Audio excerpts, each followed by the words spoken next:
You saved up for this cruise. You planned it for months, maybe even years. You packed everything perfectly. You showed up at the port ready for the vacation of a lifetime. And then somewhere along the way, quietly, without you even realizing it, hundreds of dollars slipped right through your fingers. Not because you did anything dramatically wrong, just because nobody told you the rules of the game before you boarded. Today we are going to fix that. I want to walk you through the cruise mistakes that experts like Gary Bembridge over at Tips for Travelers have been flagging for years. The ones that keep coming up again and again in cruise communities, in Facebook groups, in comment sections from people who got back from their vacation and only then realized what went wrong. These are not obscure edge cases. These are the patterns. And once you see them, you cannot unsee them.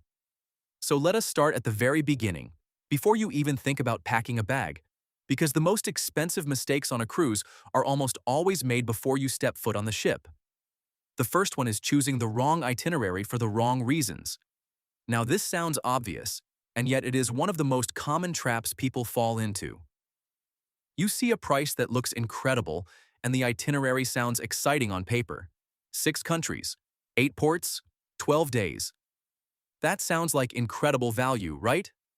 More stops, more adventure, more bang for your buck. But here is what experience teaches you. A longer itinerary with more ports is not automatically a better cruise for everyone. In fact, for many senior travelers especially, a packed port-heavy itinerary can become genuinely exhausting. You spend every single day rushing on and off the ship, trying to see everything, constantly adjusting to new time zones, new currencies, new environments. And you come home more tired than when you left. The smarter move is to ask yourself what kind of experience you actually want before you get seduced by the itinerary that looks most impressive on a brochure. Do you want relaxation? Do you want exploration? Do you want a mix? Because those questions should be driving your itinerary choice, not just the price tag or the number of countries listed. Now here is where it connects directly to money. When you choose an itinerary that does not suit your actual travel style, you end up spending more in ports trying to compensate for the fact that the experience is not landing the way you hoped. You book more excursions. You spend more on taxis trying to see things you thought you wanted to see. And it all adds up quietly. Speaking of ports, let us talk about the port mistake that catches people off guard more than almost any other. Misjudging what a port actually is versus what it sounds like.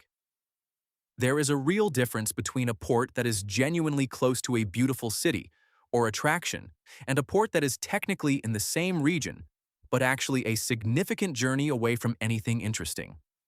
Some ports drop you off at an industrial dock that requires 45 minutes of transport just to get to the town center. If you do not know that ahead of time, you either waste half your port day figuring it out on the fly, or you end up paying much more than expected for transportation you did not budget for. The research step here is not glamorous, but it is genuinely valuable. Before you finalize any cruise itinerary, look up each specific port and find out exactly where the dock is relative to the main attractions. Cruise forums and communities are fantastic for this. People who have been to these ports will tell you exactly what to expect, which ports are walk off the ship and you are in the middle of town situations, and which ones require planning. And while we are on the subject of ports, let us talk about money in ports, because this is another area where people consistently lose more than they need to. The most common version of this mistake is arriving at a port without any local currency and then either getting hit with terrible exchange rates at portside booths, paying excessive ATM fees, or relying entirely on cards in places that strongly prefer cash. Some ports, particularly in certain regions of the world, are still very much cash-based economies. The little market you want to visit, the local restaurant off the tourist trail, the taxi driver who is not affiliated with any tour company. These situations often require cash, and if you are scrambling to find an ATM or accepting whatever exchange rate is available to you in the moment, you are paying for that lack of preparation. The practical fix is straightforward. Before you cruise, research the currency situation at each of your ports. For shorter European itineraries, a travel card that does not charge foreign transaction fees can handle most situations beautifully. For other regions, having some local currency ready before you even get off the ship makes a significant difference. It is the kind of preparation that costs you nothing but saves you repeatedly. Now let us shift to something that happens on the ship itself, because the money mistakes are not limited to the ports. One of the biggest areas where cruise passengers overspend without realizing it is the cabin selection process. And I want to spend some time here because there is genuinely nuanced thinking to be done. The cruise industry has become exceptionally good at making you feel like you need to upgrade. The entry-level cabin looks small in the photos, the balcony cabin looks magical, and the suite looks like pure luxury. And look, if a balcony or a suite genuinely matters to you and you budget for it intentionally, that is a perfectly reasonable choice. But what the cruise lines are counting on is that you will upgrade reactively, that you will look at the inside cabin price, feel slightly uncertain about it, and then pay significantly more for a balcony cabin that you will actually spend very little time in because you are busy doing everything else a cruise offers. Here is what experienced cruisers often discover. On many itineraries, especially those that move quickly through ports, the cabin is primarily a place to sleep and get ready. You are out all day, you are at dinner in the evening, you are enjoying the ship's amenities, and the amount of time you actually spend sitting on that balcony appreciating the view is genuinely limited. Now, on a longer voyage, or on a cruise where the sailing itself is part of the scenery, think Norwegian fjords or Alaskan waters, a balcony or a good sea view becomes much more meaningful. The principle here is intentionality. Know what you are paying for and why. Do not upgrade out of mild anxiety or because the marketing made you feel like you would be missing out. Upgrade when you have a specific, concrete reason that justifies the extra cost for your particular trip. Related to this is the mistake of not understanding what is actually included in your cruise fare before you book. This one has become more complicated in recent years as cruise lines have moved toward tiered pricing and various package options. Some things that feel like they should be included are not. Specialty restaurant dining, premium beverages, certain entertainment experiences, gratuities on some lines. These can add up to a genuinely substantial amount if you are not accounting for them ahead of time. People have gone on a cruise expecting an all-inclusive style experience and come home with a final bill that was hundreds of dollars more than anticipated. The solution is to read the fine print before you book, specifically around what is and is not included in your fare. If you know you are a wine-with-dinner person every night, calculate whether a drinks package makes financial sense for your specific habits. If you know you love specialty restaurants, price out those dining experiences separately and factor them into your total budget. Going in with clear expectations protects you from sticker shock at the end. Now I want to talk about something that is genuinely important for anyone cruising internationally, and this is one that Gary Bembridge has flagged as particularly impactful for travelers who may not be doing detailed research: visa and entry rule surprises. This is the kind of mistake that does not just cost you money. It can potentially affect whether you are allowed to board or disembark at certain ports at all. The rules around visas for cruise passengers are more complicated than most people realize, and they vary significantly depending on your nationality, your specific itinerary, and even the nature of your port visit. Some destinations require a visa even for a day stop if you plan to disembark the ship. Others have specific requirements for cruise passengers that are different from standard tourist visa rules. And some cruise itineraries cross into regions where passengers from certain countries need documentation that is not automatically arranged by the cruise line. What makes this genuinely tricky is that the cruise line is not always going to catch this for you.